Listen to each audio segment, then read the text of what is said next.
સુરત અઠવા વિસ્તારમાં બિલ્ડરની હત્યાની ઘટનાને અંજામ આપી આરોપી ફરાર થઈ ગયા હતા. પોલીસે હત્યારા ફેઝ મુલ્લા, તબરેજ મુલ્લા ઉર્ફે તલ્લોઈ નામના 2 ઈસમોની ધરપકડ કરી હતી. જી, ગઈકાલ તારીખ 30/7/2024ના રોજ કલાક 13:30 થી 14:00 દરમિયાન સગ્રામપુરા તલાવડી મોલવી સ્ટ્રીટ ખાતે એક ઈસમની 2 યુવકો દ્વારા હત્યા કરવામાં આવી હતી.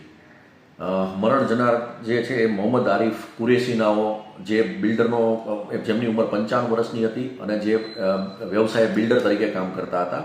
એમના દીકરા સુફિયાને અઠવા પોલીસ સ્ટેશન ખાતે ફરિયાદ આપેલી કે તેમના પિતાની 2 યુવકો ફૈઝ અને તબરેજ, આ 2 યુવકોએ પાઇપ અને છરીના ઘા મારીને હત્યા કરેલી છે. બરાબર, જેના અનુસંધાને BNSની કલમ 103(1) મુજબનો અઠવા પોલીસ સ્ટેશન ખાતે ગુનો રજીસ્ટર કરવામાં આવેલ અને તપાસ ચાલુ કરવામાં આવેલ.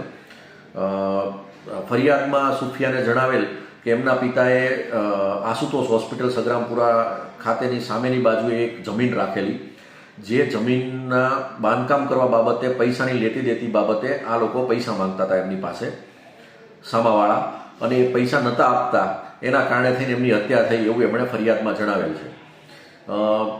2 આરોપીઓને પકડવા માટે અલગ અલગ ટીમો બનાવવામાં આવેલી અને મહેનતના અંતે 2 આરોપીઓની આજ કલાક 13:30 વાગે ધરપકડ કરવામાં આવી છે અને પૂછપરછ ચાલુ છે.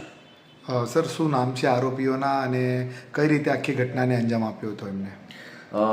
આરોપીનું નામ છે મોહમ્મદ ફૈઝ તલ્લોઈ અને એનો ભાઈ છે એ તબરેજ તલ્લોઈ, જે સગ્રામપુરા ખાતે જ રહે છે.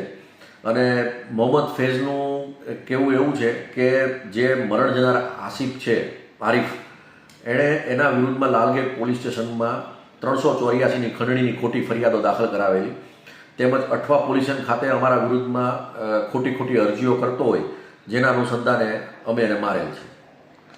સર, હાલ બંને જે આરોપીઓ છે સગા ભાઈઓ છે અને કયા વ્યવસાય સાથે સંકળાયેલા છે? અગાઉ કોઈ ગુના દાખલ છે એમની પર? મોહમ્મદ ફૈઝ વિરુદ્ધમાં લાલગેટ પોલીસ સ્ટેશનમાં એક ખંડણીનો ગુનો દાખલ થયેલો છે અને બીજો એક જાહેરનામા ભંગનો ગુનો કોરોના કાળ દરમિયાનનો દાખલ થયેલો છે. મોહમ્મદ તબરેજ વિરુદ્ધમાં હજુ કોઈ ગુના દાખલ થયેલા નથી. બંને આરોપીની સર ધરપકડ કરી લેવાઈ? બંને આરોપીઓની ધરપકડ કરવામાં આવી છે અને CCTV ફૂટેજ કબજે કરવામાં આવેલા છે. ગુનામાં વપરાયેલ હથિયાર કબજે કરવાની પ્રોસેસ ચાલુમાં છે અને આવતીકાલે નામદાર કોર્ટમાં રજૂ કરી આરોપીના રિમાન્ડ મેળવી ફર્ધર ઇન્વેસ્ટિગેશન કરવામાં આવશે.